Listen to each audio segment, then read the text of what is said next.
Everybody's want passive income, and once you build it, you don't have to worry about paying your bills, you don't have to worry about retirement, you don't have to worry about even getting retrenched.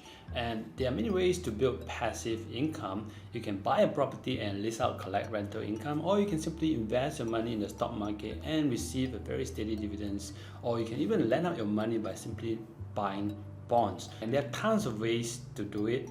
In this video, I'm just going to focus on two investment asset classes that have proven to be very reliable when it comes to building passive income, and they are income stocks and bonds. And these two asset classes have proven to be able to beat the inflations, and they are much better than the interest you're getting from the bank. My name is Ruspin and I'm the co-founder of the Fifth Person. At Fifth Person, we want to help you to become a better investor so that you can build your wealth safely and consistently over time.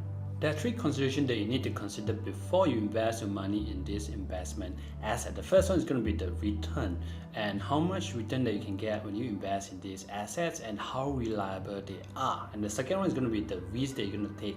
How much risk are you going to take or able to take personally? Are you going to lose your sleep at night? And how much capital that you can expect to lose when you invest in this kind of asset classes? And the third one, of course, is going to be your portfolio. How do you manage your portfolio? How do you balance between these two investment asset classes so that you can achieve the most optimal return without taking too much risk, right? And before we go into these three main considerations, I just want to cover the basic first. Bonds are debt instruments. Basically, it's just a way for you to lend money to the company or to the government. So when you lend the money to them, they will promise you a fixed return each year. So when you lend them the money, let's say for 10 years, each year they will pay you a certain interest rate, right? Year 2, year 3, year 4, year 5, you will get the same interest rate that they promised to you. And by the end of the 10 years, the government or the company will have to buy back this bond from you, and this is what we call it as redemption. And the kind of yield that you can get for a government bond yield over the last 10 years is averaging at about 2%. The yield will really depends on the interest rate where we are today. Whereas if you're buying a corporate government bond, generally the yield will be a lot higher as compared to a government bond yield, because you're taking on more risk when you invest into a listed company versus if you're buying a bond that's issued by the government. Stocks, on the other hand, are shares that you buy in the listed company. So when the listed company makes money, they can decide to pay out this profit to you in the form of dividends. And if you're the shareholders of the company, you'll receive these dividends. But not all companies pay out dividends. That's why it is very important for you to look out for income stocks that pay regular dividends if you're into passive investing. Now the question is, can you buy share in the government? The answer is no. The government is not for sale, and if the government needs money urgently, they can simply print the money. Is free for them. There are a few differences between stocks and bonds. Stocks don't have maturity dates. You can technically hold them forever unless the company get buyout or the company file for bankruptcy. Bonds, on the other hand, you have maturity date. If you buy into a bond that is 10 years, by the end of 10 years, you will get redeemed. If you buy into a 5 years bond, you will get redeemed by the end of 5 years. In terms of quantum size, the amount that you require to invest in stock can be as little as few $100s to a few $1,000s. If you're buying into corporate bonds, it typically will cost you $250,000. So corporate bonds, the quantums are a lot bigger. Of course, if you're buying into some government bond, they generally break down into smaller quantum. You can buy them in $500 to $1,000. But in general, bonds quantums are a lot bigger as compared to shares.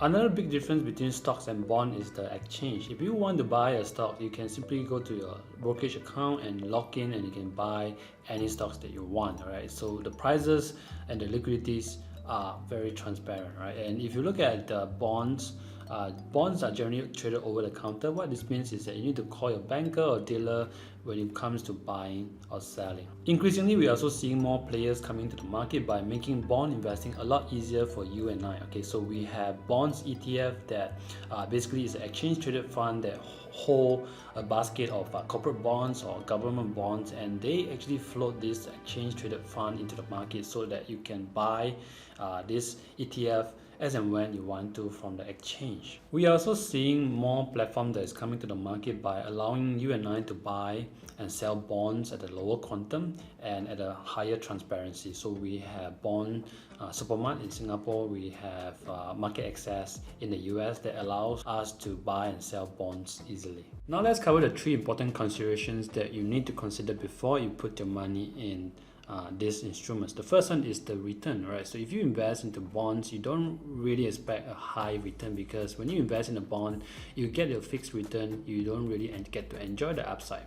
Right, when you lend the money to the company, it doesn't matter what they do with the money, it is none of the business, right? You just get your interest each year, and by the end of the maturity, you will get back your principal. Whereas if you invest in stocks, you can expect a higher return, because when the company makes more money, they may pay out more dividends. But like I said, not all companies pay out dividends. Some they don't pay dividends. That's why it's very important for you to only invest into income stock that pay out regular dividends, or you can invest into REIT, REITs, real estate investment trusts, which have also proven to be very reliable when it comes to paying out distribution, right? So you get the same profile in investing in income stock versus bond. And if you look at these charts over here, this is the total return of all the investment classes over the last 200 over years. Okay, as you can see from this chart, stocks have actually outperformed in terms of the return. They are the highest. If you invest $1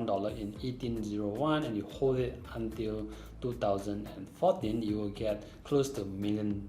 If you invest in bonds, you will get a return of 1,642 for $1. Of course, if you hold on to the cash that you have in the bank and you simply put it in the bank, the value will depreciate because of inflation. So after looking at the chart, what do you think? Stock is definitely the best in terms of return if you compare to other asset classes out there, but please don't go out there and start to buy any stocks that you come across, because you need to find good stock for you to invest in the long run in order to make money. If you invest into lousy stock, this lousy stock will cause you to lose money. That's why it's very important to know how to find income stock, how to analyze them, and to help you to get started, we already compiled a list of 5 income stocks. They are actually a REIT. They have been paying out very stable dividends over the last 5 years. In fact, they are growing dividends, and you can find this report in the download link below in the description box. And if you have not already subscribed to these channels, please do it, because we're going to share with you a lot of good contents in times to come. The second factor that you need to consider before you invest in any of these asset classes is the risk. Okay, so how much risk are you be taking if you invest in stocks, or how much risk you be taking if you invest in bonds? Generally, if you invest in bonds, the risk is a lot safer as compared to investing in stocks. But this is not to say that bond investing has no risk. In fact, they have risks, and the first risk, of course, the risk of default. Okay, if you lend money to the wrong company and the company run into liquidity issue, you will not be able to get back your principal. Okay, so that's the risk number 1. The second risk when it comes to bond investing is the interest rate risk. If interest rate goes up, and your bond generally will drop in terms of prices if you sell it before the maturity. So generally for bond investing, you want to hold it until the maturity date, so you don't get exposed to any kind of volatility in between, so the interest rate will to go up or it go down. All right, so once you hold it to maturity, the company or the government that borrow money from you will return back your principal. There are many types of bonds out there. You have the safest one, AAA rated by a credit rating agency. Those are usually government or some companies that are very stable and they have a very solid business model. And of course, you have the highest yield that tends to be junk bond, because these are the bonds that have a high chance of the default. They have a high chance of missing out your interest payment. And the biggest risk with stocks is the volatility risk, right? So stocks, because they're traded in the stock exchange, their prices are traded every day. Sometimes the prices can go up in a day, sometimes can come down in a matter of minutes, right? So some people will not be able to stomach that kind of volatility when they buy into stocks. Okay, so especially if you look at the big market crash, share prices may drop to as much as 50% from the purchase price, and sometimes it could be as much as 80% from the purchase price. Right? If you can't take that kind of volatility to see your net worth fluctuating ups and down, then stock investing is not for you. Okay, but if you know how to approach stock market, basically you look at this volatility as a way for you to take advantage of. So when the market crash, you should be buying, and the kind of stock that you should buy should be those good quality stocks, so good income stock that should be able to continue to pay you very good dividends in good time or bad time. The third and most important factor is the portfolio management. So how do you balance between investing into stock and bonds, and how should you structure it? The way to approach it is of course always based on the risk appetite that you have. If you don't mind stock volatility, stock investing is definitely for you. But if you are someone who doesn't want to have too much volatility in your net worth, then generally you have to put a higher proportion of your funds in bond investing, because the prices of bond tends to be a lot more stable if you're buying into those safe bonds instead of the junk bonds. So which one is better for you? Do you prefer to have bonds in your portfolio, or do you prefer to have income stock in your portfolio, or do you prefer to have a balance of both so that you can achieve the most optimal result? Okay, let me know your comments in the comment box below, and please remember to thumbs up this video and subscribe and share it with your friends. Okay, and don't forget to download your free report in the description box below, and I'll see you in the next video.